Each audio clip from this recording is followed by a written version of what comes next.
31. The Three Doors.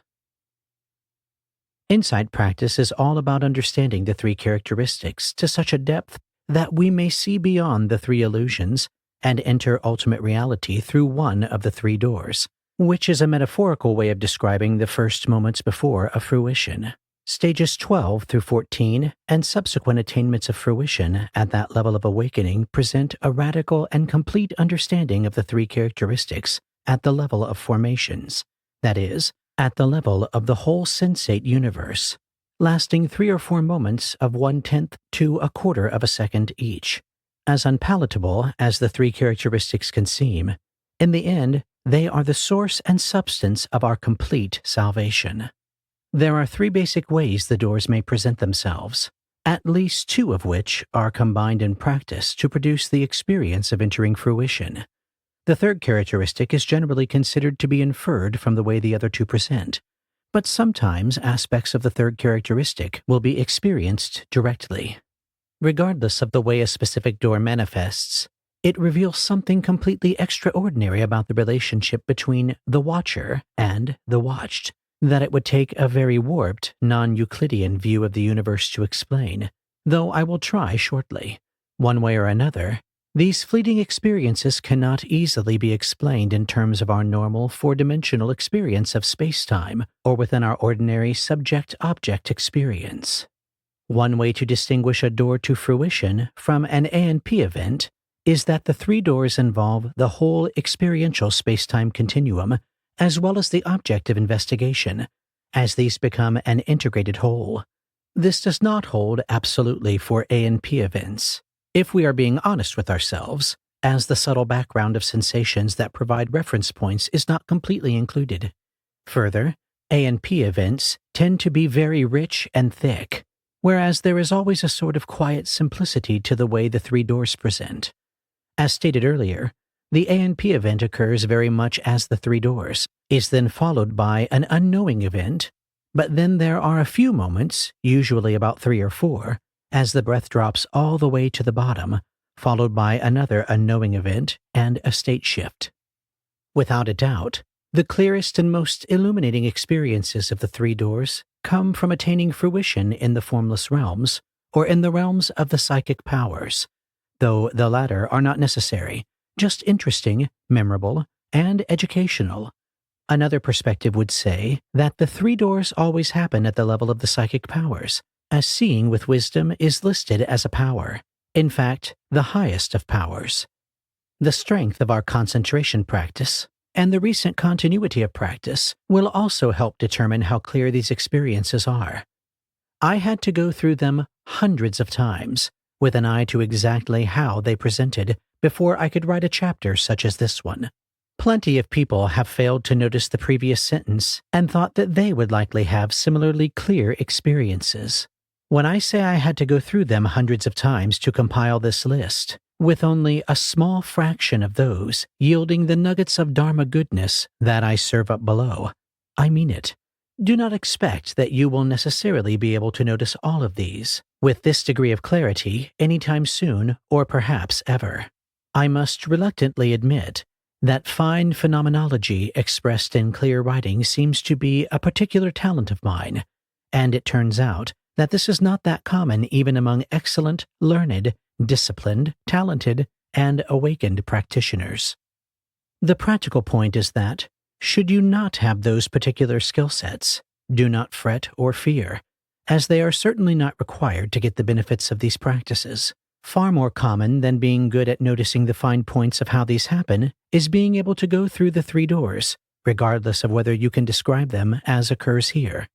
If you too care about being a phenomenology junkie, resolutions to understand how the doors occur and investigating them obsessively as I did for many years of strong practice will likely help. I don't necessarily recommend it, though neither would I ever discourage someone from pursuing it. Regardless, enjoy the afterglow that follows going through these doors, and don't worry too much about it. I will explain the aspect that each characteristic lends to each door, and then combine these to explain what happens. When particularly clear experiences of the 3 quick moments of the 3 doors occur, They can provide fundamental clues that can be used for further debunking the three illusions, as well as explaining where so many of the teachings come from that try to describe the true nature of things. Each of the doors turns on its head something about attraction, aversion, and ignorance, and finally gets to do the skillful thing that they were unskillfully trying to accomplish. Attraction wants to plunge into and stay with the pleasant parts of reality, to merge with them, and the no-self door actually does this. Aversion wants to get away from the unpleasant parts of reality, and the suffering door actually does this. Ignorance is a tough case, as it wants to detune from reality and do something else, and the impermanence door actually does this. More specifically, the impermanence door aspect has to do with mind moments, the particle model, arising and passing, vibrations, understanding that from which all arises, and that to which all returns, understanding the source of all reality, the universe strobing in and out of existence, and so on. When the Tibetans talk of the lack of a substantial way of existing, or lack of an unchanging mode of being, they refer to the fact that all experience is utterly transient, the wave model, and thus abides or exists not at all, but is constantly in absolute flux and ephemeral. The impermanence door aspect relates to realizing what is between the frames of the sensate universe, formations, and it tends to have a ... gone quality to it, as if all of space has stuttered 3 or 4 times in very rapid succession, about a quarter of a second or less for the whole thing, and disappeared. It is the fastest of the 3 and tends to be the most surprising. The suffering door aspect has to do with fundamental attachment, dropping attachment like a hot coal that we finally realized we were holding, really letting go, compassion, ultimate bodhicitta, the true love of God, being purged in the flames, renunciation, relinquishment, and feeling the fundamental queasy tension in the illusion of duality for just a bit longer than we ever would normally. The suffering door relates directly to the mind, releasing its fixation on the whole of relative reality and allowing the whole of it to fall away completely, meaning away from where we thought we were. It can also feel like all existence is suddenly ripped away from us. In this, as with the other doors, the mind followed a phenomenon to its final and complete disappearance, and didn't do the strange, blinking out, glossing over thing that it typically does regarding this gap between moments. The suffering door aspect tends to be the most unsettling or wrenching of the 3 doors, the most death-like. It is always a touch creepy. People are often not expecting creepy as a key aspect of the entrance to something of such importance as a fruition, so that can sometimes confuse practitioners who notice this aspect and leave them wondering what happened. They may possibly dismiss the experience as being something less than the perceptually flawless and amazing thing that it is. The no-self door has to do with the teachings on the mirror-like nature of the mind, the Spirit of God moving upon the face of the waters, that oh-so-overlooked line from Genesis chapter 1, verse 2. God making man in his image, merging with the tantric manifestation, and thus cognizance of a Buddha or guru, which you realize in that moment is of the same nature as your own cognizance, seeing our original face, from the classic Zen koan, thinking of who created thought, a la Rumi, etc. It relates to observing directly the collapse of the illusion of duality, the collapse of awareness into the intelligence or cognition of the perceived. It is a bit like staring back at yourself, or something intelligent regardless of whether it looks like you, with no one on this side to be stared at, and then collapsing into that image. Sometimes there is just the collapse, without an obvious image for those without strong visual tendencies. The no-self door is the opposite of the suffering door, in that everything comes this way, rather than everything going that way. The no-self door aspect tends to be the most pleasant, easy, and visually interesting of the 3. It is slightly slower than the others, maybe a half of a second for all 3 to 4 moments of it. One unusual variant of the no-self door I have noticed only rarely is that it feels like the whole of space contracts suddenly into a single point at the seeming center of awareness, and then everything immediately vanishes. Each of these doors has to do with complete understanding of the ultimate aspect of relative reality, and thus with realizing the ultimate reality of ultimate reality. Note that the ultimate and relative are not defined here in the same way as the higher philosophical tenet systems of the Mahayana. Each door also relates to completely counteracting one of the three fundamental defilements. The impermanence door relates to counteracting fundamental ignorance. The suffering door relates to counteracting fundamental attachment. The no-self door relates to counteracting fundamental aversion. When I use the word fundamental, I always mean the three illusions of duality and their gradual or sudden elimination.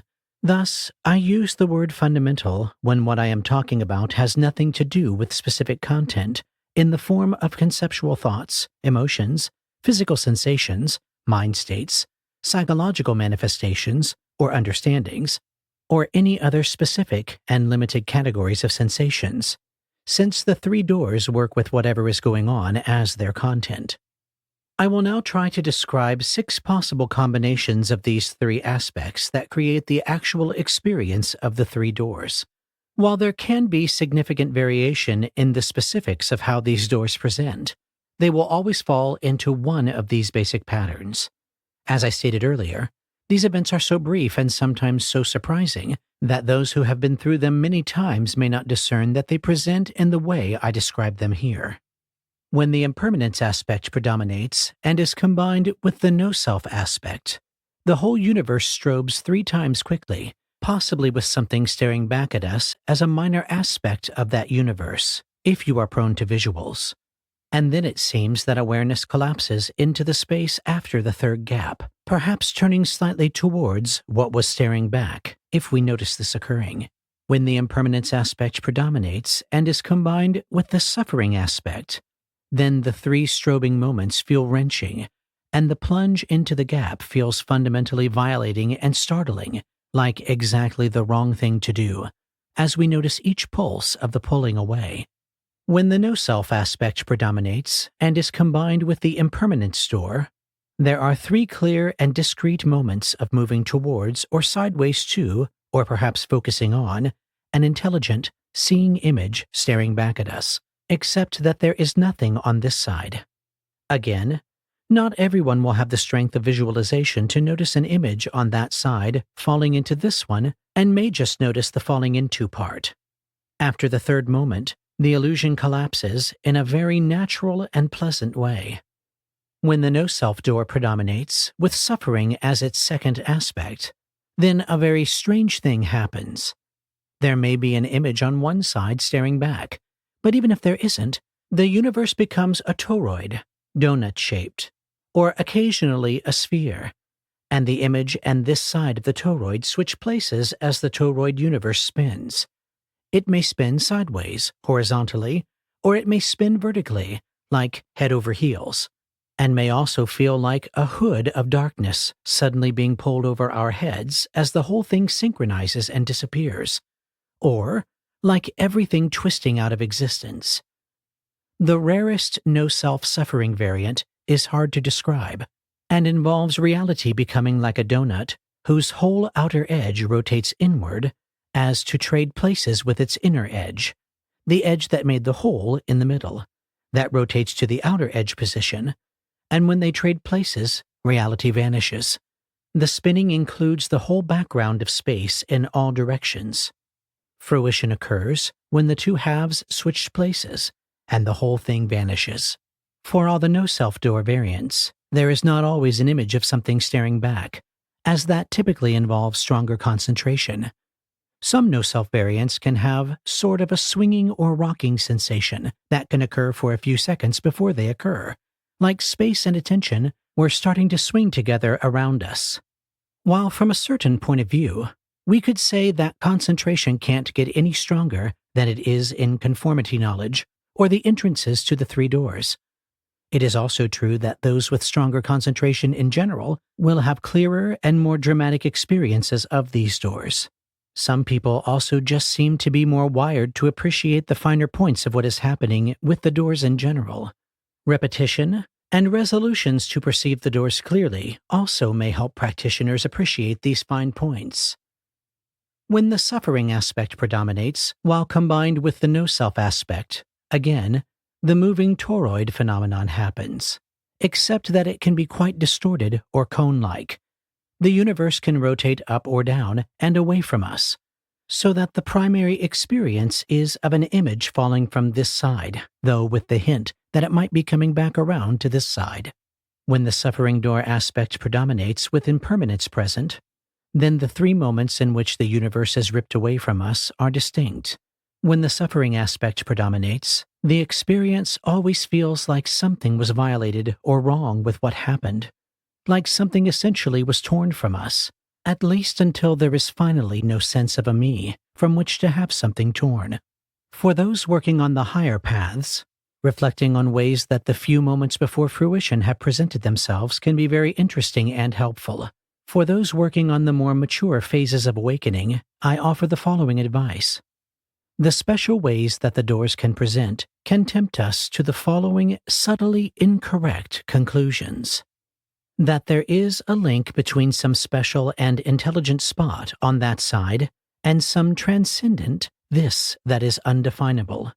This is implied by the definable qualities of that spot and certain subtle sensations implying space. In fact, all these qualities are just textures, more qualities, and are all empty of permanent abiding or any special or privileged position or status as a unique point of intelligence or awareness. That there is some space around space, some transcendent superspace around the universe that we may try to rest in or imagine is here. This is implied by sensations with definable qualities. In the end, no such thing can be found, and all such notions and impressions must be investigated clearly as they are. That there is some void-like potential that creates or gives rise to all of this, and to which all of this returns. This is implied by sensations with specific and definable qualities. Again, no such thing is really there. Seeing that these qualities that seem to imply something very special are actually just more qualities that we have misinterpreted as being a potentially permanent abiding refuge can reveal the refugeless refuge. Reflecting and investigating in this way, the last illusions can fall away, and we can attain the complete elimination of all fundamental illusions, or at least the next level of the fractal. It is also crucial to notice what happens as experience and the illusory sense of a separate experiencer become reestablished in the fraction of a second when fruition ends and sensate experience restarts. In this brief period of perspective reestablishing itself, we again can fall into believing that a sense of perspective and duality are the same thing. We can get lost in the fact that the eyes, ears, body, etc. clearly have some built-in sense of vantage point, that thoughts related to mental impressions of phenomena generally occur in the region of the center of our heads, that the sensations that make up intentions generally seem to occur here, and the actions they result in often occur there, and buy into our mental models of ourselves without recognizing those as the simple sensate phenomena that they are. However, it is critical that we notice that these functions that create the sense of perspective imposed by our biology are not the same as fundamental dualistic perception. They are simply the way the system works, the mechanics of this mammal, and need not imply that there truly or actually is some center point, some doer, subject, or agent. People can easily fall into the notion that perspective itself is the problem, when actually, misperceiving the sensations that make up the ordinary sense of perspective is the problem. Contemplating these points deeply in practice can be quite helpful.